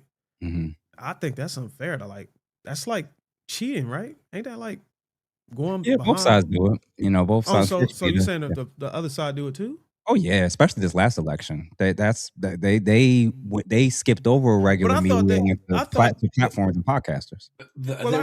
I'm fine with it if they already had the mindset that's geared towards that, but making them change it just for the sake of vote, I think that's just nasty work. I think the issue, Darwin, is that people were acting like, oh, it was only the right-wing side that was getting funded and all this other stuff. And then a report had come out in like 2023 or was it 2024? Kind of like David Pakman and all these left-wingers were funded by literally government NGOs. They're literally setting them up and then paying them, $15,000 to $20,000 a month or whatever to say the stuff that they said. And there was this one OF chick who was, one of the girls who was going around saying, oh, sex work is real work and blah, blah, blah. And then last year she was on a podcast and it was her and her other friends saying, yeah, we were paid the whole time to do the whole feminist OF empowerment thing. They're paying us $8-9 a month to go on these podcasts and make content, all this stuff, pushing this whole female positive agenda. And now the money's dried up, and almost the first thing that they do is say that it was all cap, because then they can make more money getting clout off of exposing the truth. Did you have a conversation with Officer Tatum yet? Cool, man. Yeah, I had that back in maybe November. Is there any contrast between how his views are now versus whenever you talked to him back in November? He's exactly the same dude. Exactly the same. I think it was Jubilee. He was debating somebody on. Yeah, I saw that. Crazy. Dave, you made a great point. You said there was no FBAs on that whole surrounded thing other than Officer Tatum. That I was watching you earlier. You made an excellent point. They couldn't find a single FBA person out of 20 people on that whole panel. Absolute clown world. True. What were you about to say? I was just posing a question. Do you guys think that the overall media arm, when it comes to our dynamics between us and typically, our black women, that they're not comfortable with seeing a dominant black man in rule of his household? Show me the dominant black man anywhere in media, anywhere in entertainment, anywhere in society, any reality show. Don't worry, I'll wait. All you see is buffoons, thugs, drug dealers, or simps. You do not see anybody saying, no, this is my house. I'm responsible for good, bad, rain, shine. It does not happen. And that is by design. The only one I can think of is LeBron, maybe, but he's not really vocal. No. LeBron is bought and paid for. That's a different ball game. LeBron is bought and paid for, because when LeBron was going to organize that walkout during the bubble, Obama put in a call and he shut that down immediately. So no. Damn. The only one I can think about is the guys that's on this panel. Yeah. that runs their household. I think. I think this is exposing that it's not best practice to be that transparent about your dynamics in your relationship, because then you could probably lose people. Oh, you the head of the household? We don't deal with guys like that. We deal with guys, but that's only for us. Partnerships. That rule only exists for us. I don't see that problem when we talk about our other counterparts. Our white brothers, and typically don't have that issue. It only seems to be white, Asian, Hispanic, Latino, nothing other than us. We're the only group to where the men are expected to be subservient and beneath the women, right? To where, again, it's not even cool for the masculine black man to have something to say, because all this, and like I said, we're the only group that has to fight from within before we can even fight on the outside. Sorry. No, go ahead. But even if we are accomplished, we have to share the spotlight. If there's a black CEO, if there's a black president, right? You got to have his wife up there at every single thing, saying stuff, doing just as many, if not more, interviews. I was born in 1980. I mean, Nancy Reagan, I remember, but I don't even remember what George Bush Sr.'s wife and George Bush Jr.'s wife, I don't even remember what they looked like. You know what I'm saying? Like, because they was chilling in the cut. But yeah, Hillary, she was there. But Michelle was up there with Barack the entire time. And other men look at black men and they're like, what are y'all doing? The Middle Eastern man, his wife, she's covered up. You really don't know what the Middle Eastern man's wife looks like, right? But they look at us and like, even an accomplished black man who's done every single thing possible, made all the right moves. Once he is with a black woman, he has to share the light. He has to share the space. He has to run decisions by her. And how do you earn the respect of any non-black peers or any non-black group of men when you have that extra hurdle in your way? It doesn't make any sense. Yeah, damn. Real quick before we continue on, Demetrius, thank you for the $5. The dollar is about to go digital and the financial system is changing, and we're talking about bonnets. We're cooked. Yeah, I think it's gonna sound crazy, brother. Because I know the digital dollar is coming at some point, and I'm sure everybody on the panel is aware of it too. When we don't put ourselves in the position to where a year from now we're in a drastically different place collectively, 5 years from now, between now and 2030, you're gonna have the same people arguing about bonnets, and other groups are advancing and building like everybody else. Again, they got the Chinatowns, and again, you can point to history of all the different forms of sabotage, brother. It's 2026. There are black people. I've heard of and seen stories of black people getting together, buying 20, 30, 50 acres of land in the South right now in the US, and their communities are expanding. So there's people that's already doing the work. There's people that's working abroad. And then there's people who, are getting caught up in things that it's unfortunate, man. But thank you for the $5 nonetheless. Nathan, thank you for the $4.99, donating just to support the brothers for sure. Thank you for that. Jalil Gibson, thank you for the $2. Add colorful wigs to that list as well. Yeah, them things should definitely be banned. Blue Bronco, thank you for the $2. Exploding the colon.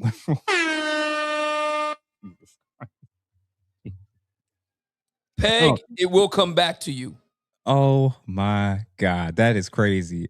Shane Michael, he said exploding the colon with Roland. Oh my God. I have never exploding colon Roland. Shane Michaels again, $9.99. Roland has been a freaky dude. What's crazy is these are the people in a certain party that push out in our face, knowing these cats have crazy skeletons in their closet. Come on out, brother. It's 2026.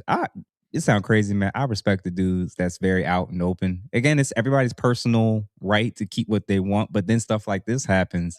And now it makes sense why you've been telling us to vote like black women. Now it makes sense why you're telling us politically to be led by our women. Now it makes sense why you are the attack dog for the DNC to attack any black man that's standing up and saying they're not delivering. It makes sense now. It actually makes it's total sense. He be Roland, still human made. Thank you for the $2.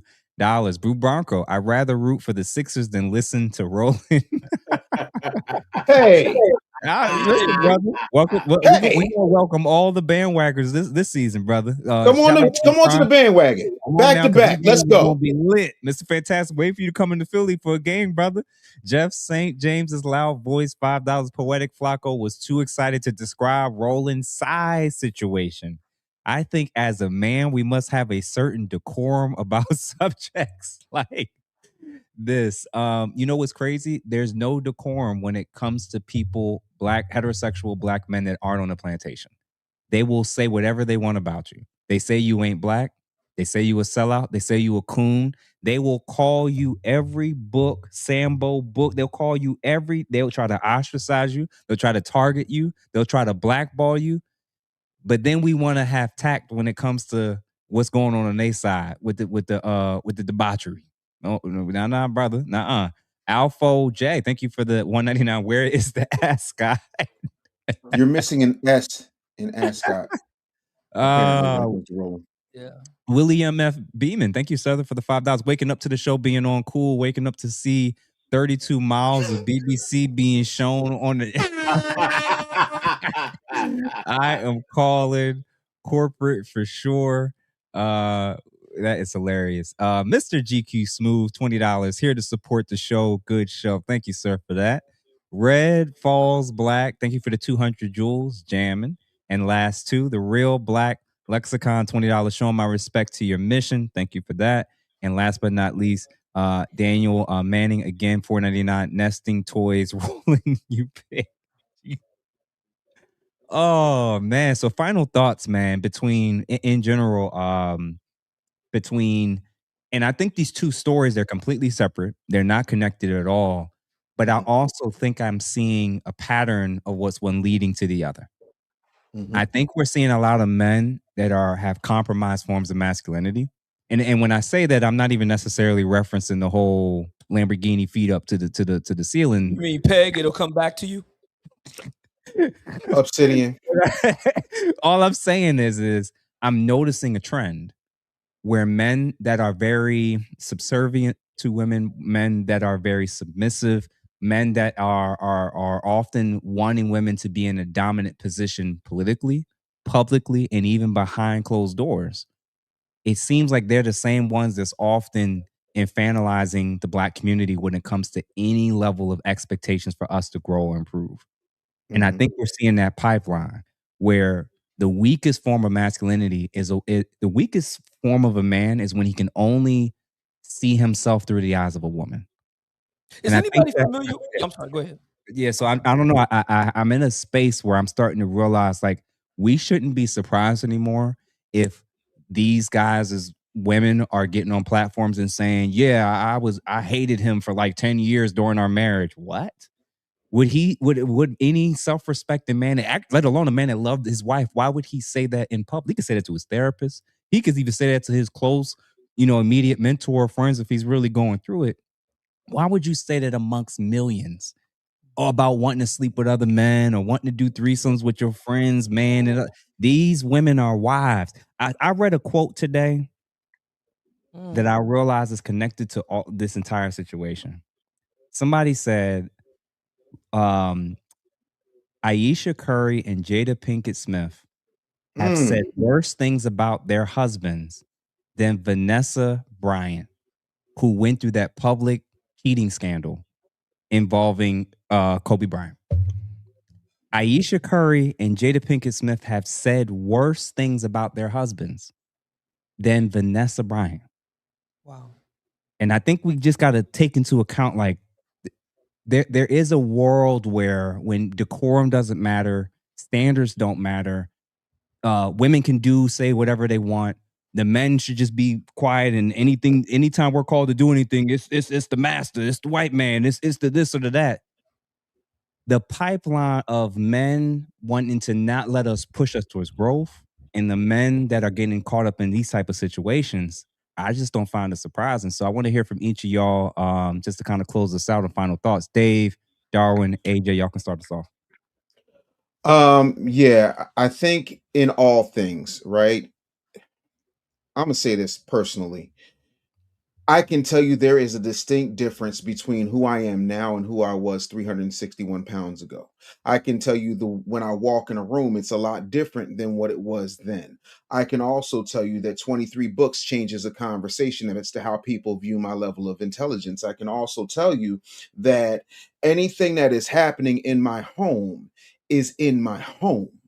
And the other part of that is you can be strong, you can be stern, you can correct Black people, but if you're not doing it in love and with deference and respect for wanting us to be our best selves, even while we work on ourselves, that is where the problem comes in. When you start calling people dumbasses and simple Simons and coons and whatnot, you can't be surprised when somebody finds your butter biscuit collection and starts holding it up back in your face.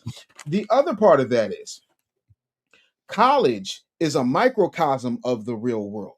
If you can't handle getting up and going to class, you can't handle getting up and going to a job. And if you're not willing to do that, either find your way into the military like Darwin, who served our country honorably. I don't know who else on the panel. And Mr. Fantastic. Yeah. And Mr. Fantastic, thank you for your service. If you're not willing to do that, then go do that. Because here's the thing about discipline, and this is the part that nobody likes to talk about.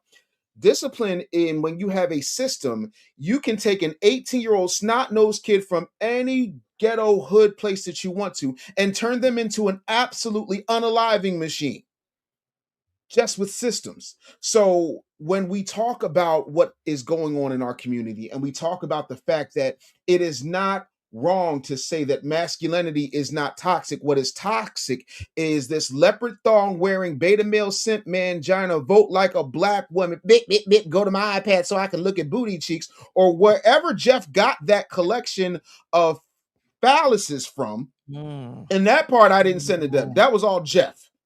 Yeah, I don't deal with none. I want it for the record. That was not Jeff. Them AI images, I copied that. No, sir. No, that ain't no damn Google, sir. You really? Got that from the you got that from the dick. I'm sorry, dark web, sir. Sir, no. Well, Dave, I didn't put that up there. Jeff did. Don't know why you, Dave. Don't you got some sirens to listen to, Obsidian? My thing is, if we're being honest, we've got to be honest. And here's the thing about medicine: it hurts, but it heals. And we got to stop saying that every time we say something negative, that we're tearing down a Black woman, we're tearing down Black men. You should be able to do this. You should be able to do that. I remember telling my own daughter, yeah, you have the right to wear whatever you want to wear. That is true. However, if you decide to go to the Philadelphia Zoo lion enclosure wearing a Lady Gaga steak sweatsuit, the lion don't give a damn about your rights. That's what it is. When you paint yourself out to be a hero or a saint, you get set up like that. And the second you got off of the agenda of the people who are paying you multiple six figures, and y'all know that part is a fact, maybe, just maybe, they held something back. When you are independent and you don't have a master, nobody can make you a slave. If you get ahead of your narrative, can't nobody hold you back. Everything that is happening both at Tuskegee and with pink panty leopard thong man is happening because of a lack of standards and a lack of understanding when it comes that you can critique in love. You can still be funny. You can be all of those things. But if you're not willing to put yourself in a position to understand and lead with a certain level of sympathy and empathy, y'all can say whatever y'all want about me, but I ain't never forgot where I came from. And I never forgot who I am and whose I am. My last name is Anderson, and I stand on that. Period, point blank. Peg, it will come back to you. Oh, Lord. I tried. Obsidian's by the way, there's another really good Philly song. It just came to me that also came out in the 1970s. I don't know if anybody's a Doors fan, The Doors, but The Doors had a really good song called Backdoor Man. Anybody hear that one? Bro. I knew he was going to go there. Bro. This is the problem when you have a damn near 60-year-old man on this panel who has absolutely no chill. This is what happens when you have a man that's doing a Black Manosphere conclave. He has absolutely no chill. By the way, is Roland on the guest list for the Black Manosphere conclave? No, we don't have any backdoor action for him. So I'm I'm sure we can get Butter Biscuits to sponsor his trip out there. There's a no Lambo legs policy. he got suicide thighs. That's crazy. Oh, suicide thighs. That's crazy work. Darwin, what about you, man? And all I gotta do is say, y'all gotta learn how to let people get pegged in peace, man. What? Let that man get pegged in peace. Listen, y'all can find me on Instagram, Dar McPherson, TikTok. I'm not doing this. I'll be coming back to YouTube shortly. I'm on, what's the other one? Twitter and I lost my count on Twitter too. But I'm on Threads. Pegged in peace. But yeah, y'all go let that man get pegged in peace, man. And that's all I got to say. We'll come back to you. Dave thinking about a song already. AJ, what about you, bro? Yeah, just the first guy that you had on the screen when I jumped on, he was trying to say that a dress code might discourage students from going to college. And one of the things that as Gen X, we were a generation that was really pushed to go to college. Like college is the only way. If you don't go to college, there's something wrong with you. If you're going to join the military or do a trade, there's something wrong with you, right? Mm-hmm. And look at Gen X, and millennials, the student loan debt, especially with women. You know what I'm saying? Like maybe we need to take a look at and say, look, what is best for people? Is college the way? Because I do good at my day job, but the two guys I know who make way more than me, they didn't go to college and they're self-employed. So there's other options and that guy's whole narrative made it seem like that old school, well, we need to uplift ourselves by going to college. Like that's the only way. And that's a very, very dangerous message to tell these young people nowadays, especially with this economy and the cost of tuition, right? And then the other thing is, there was a guy, he's in his 50s, so he was older than me, who I work with, and he would wear his suit, but he had Jordans on. And I said, you're a 57-year-old brother, and you got a nice suit, but you got Jordans on. I said, why?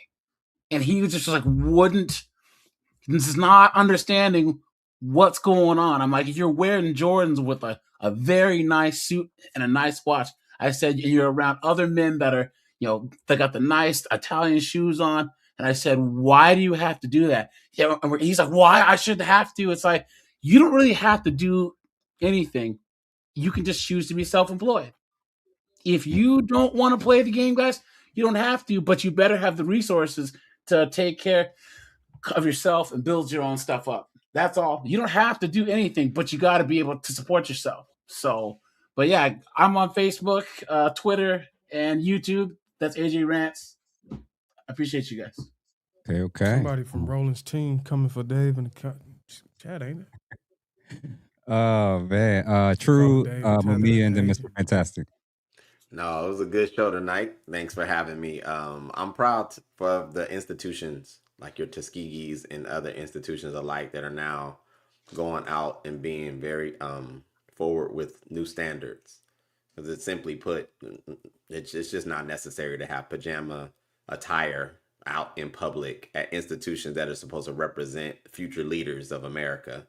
So like AJ said and other brothers alike, if you don't want to subscribe to a higher level of living, then create your own lane.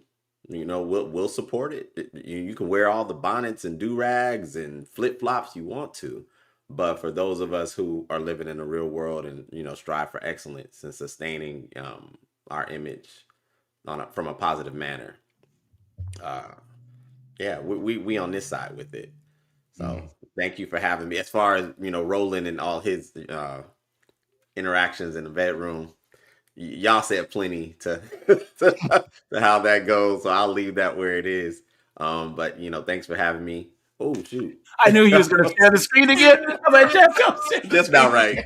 It's just not right. But Jeff, I guess shout out to Haiti. Jeff, you're a low-key suspect for doing us like that. You please warn us prior to displaying anything like that again. Obsidian and Mr. Fantastic. I'll just read here briefly. Your man eat your dinner, eat your pork and beans. I eat more chicken than any man ever seen. Yeah, yeah. I'm a backdoor man. Whoa. The man don't know, but the little girls understand. Backdoor Man, The Doors. If you ever listen to it, check it out.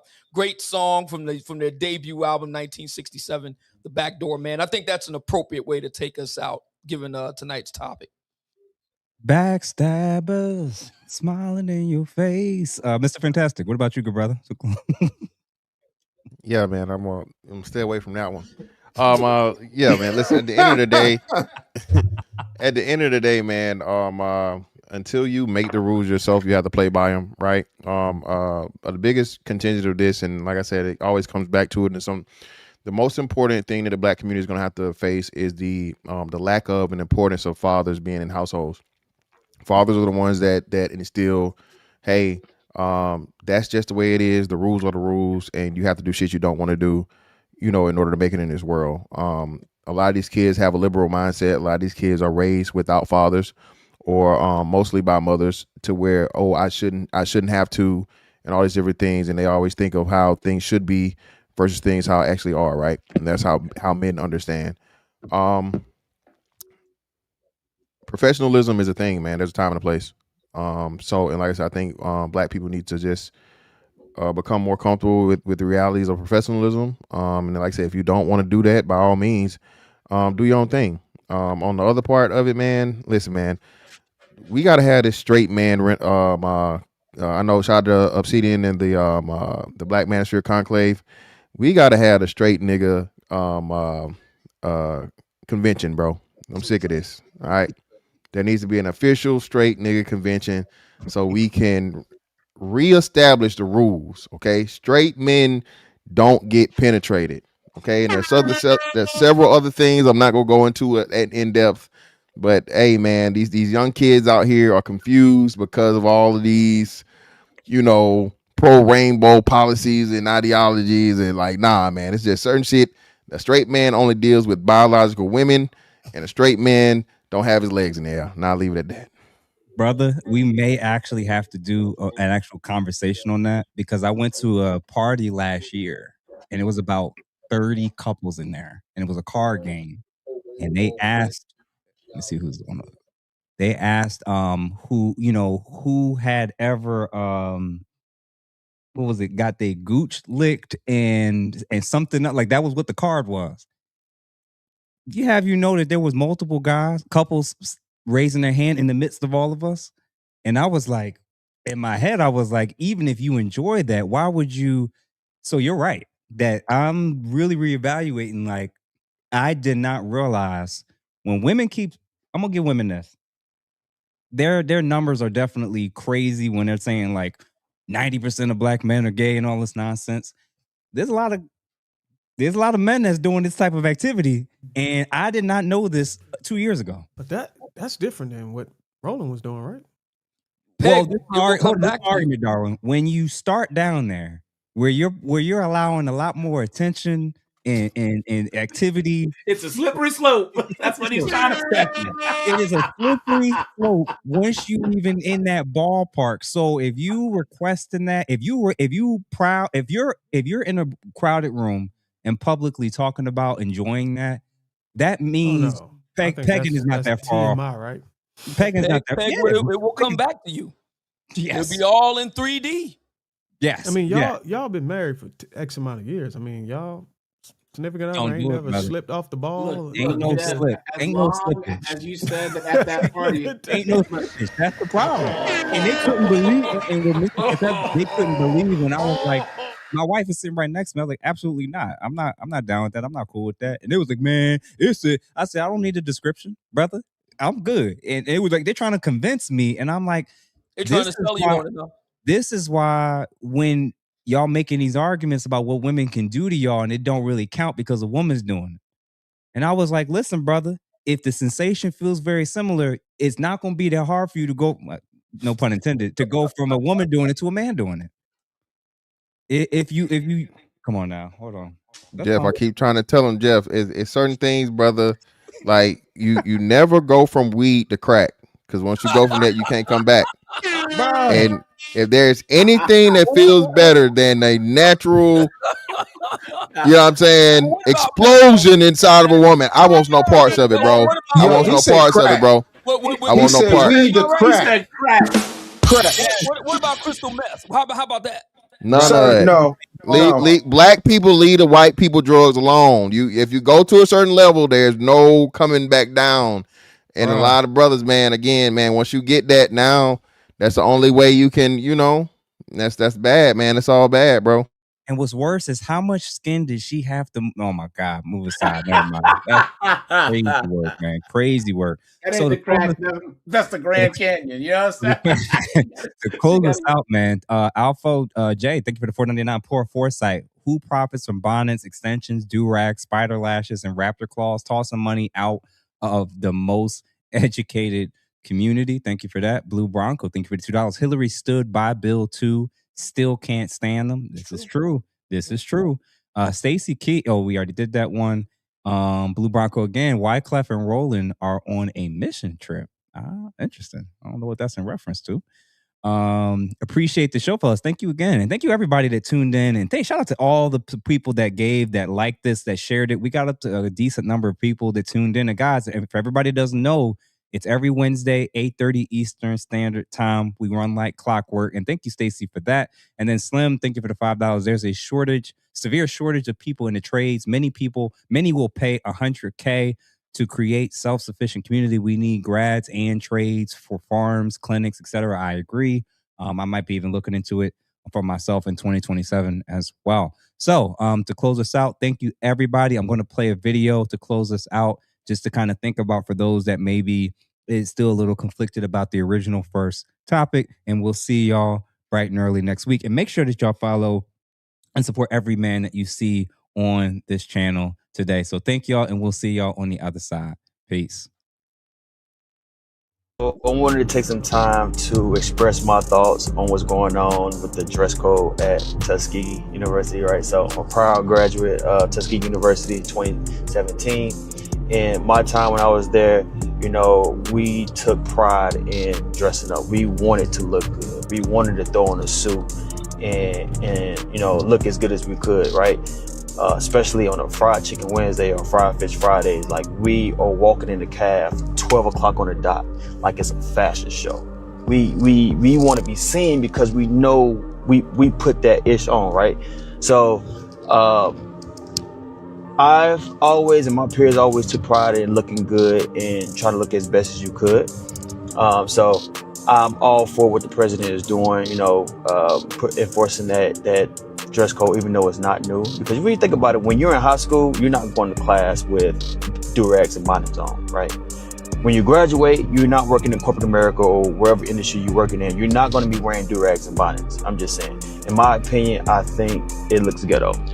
And, to be out in public with that, that's not really a good look. So for what the president is doing is making sure that all of our students look presentable, especially if we have alumni or we have visitors coming to campus.